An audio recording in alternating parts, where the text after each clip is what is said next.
Assalamualaikum warahmatullahi wabarakatuh. Tuan-tuan dan puan-puan, berjumpa lagi kita dalam video kali ini. Saya Syaham Ibrahim, Setiausaha Syarikat Blessing dari MSIB Corporate Consultancy Sdn Bhd. Dalam video kali ini saya nak berkongsi dengan tuan-tuan berkenaan dengan kelebihan sekiranya tuan-tuan menubuhkan atau mendaftarkan yayasan.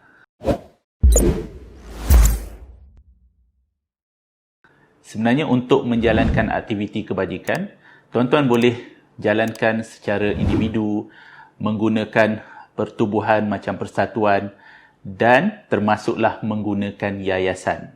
Okey. Cuma kita tertanya-tanya, apa sebenarnya kelebihan menjalankan aktiviti kebajikan menggunakan yayasan ni? Dalam video kali ini saya nak berkongsi 4 kelebihan apabila menjalankan aktiviti kebajikan menggunakan yayasan. Kelebihan pertama ialah pengecualian cukai.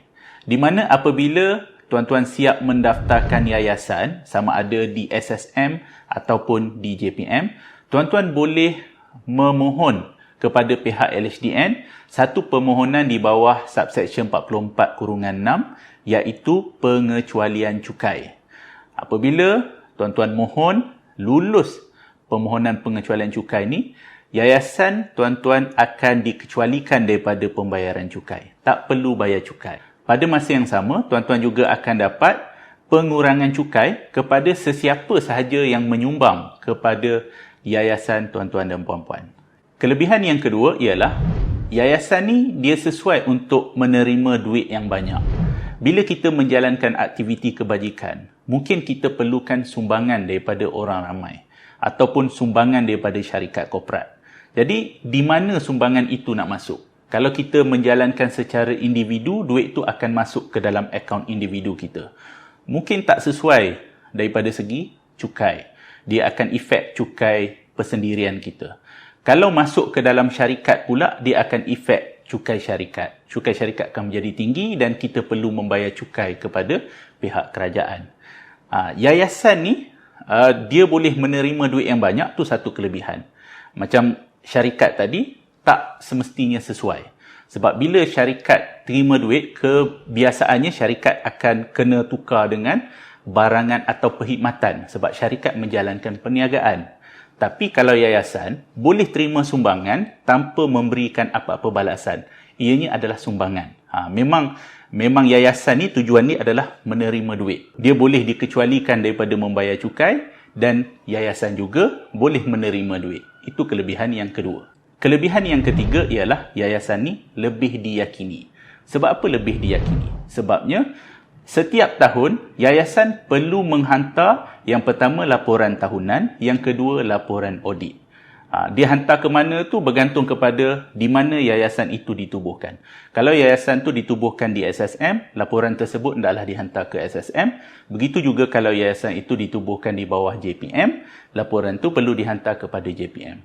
Walau apa pun, laporan itu ada dan laporan itu boleh disemak oleh siapa sahaja yang barangkali nak tengok yayasan ni adalah yayasan yang dijalankan dengan telus ataupun tidak, dijalankan dengan baik ataupun tidak. Kemana duit-duit sumbangan tu dijalankan. Yang itu semua boleh dirujuk. Ia menambahkan keyakinan kepada pihak ketiga, sesiapa saja, lebih-lebih lagi penyumbang yang nak menyumbang kepada yayasan tuan-tuan dan puan-puan. Kelebihan yang keempat dan yang terakhir saya nak kongsikan dalam video kali ini ialah dari segi yayasan ni lebih sistematik. Kenapa yayasan ni lebih sistematik? Sebabnya yayasan ini berdaftar. Jadi bila yayasan berdaftar, yayasan ni dia mempunyai struktur yang lebih kurang sama dengan syarikat. Yayasan ini ada pemegang amanah. Yayasan ini ada ahli yang merupakan pemilik kepada yayasan. Jadi ahli boleh memilih pemegang amanah dan pemegang amanah juga boleh sekiranya ada keperluan ataupun mampu, yayasan boleh melantik para pekerja.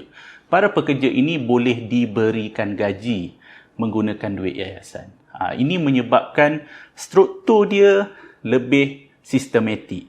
Dia ada struktur, dia ada orang yang bekerja, yang mana orang bekerja itu boleh dibayar gaji. Nampak tak? Dengan struktur yang sistematik ni, pengurusan kebajikan kita tu lebih terurus.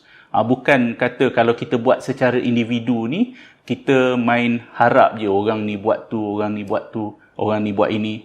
Kalau dia buat, dia buatlah. Sebab benda tak ada orang kata tak ada pendapatan. Tapi bagi benda yang ataupun kerja-kerja yang mungkin kerja-kerja ini, kerja-kerja yang sentiasa ada dan kita memerlukan kru yang bergaji. Jadi, yayasan boleh membayar gaji dan strukturnya, macam saya kata tadi, adalah lebih sistematik.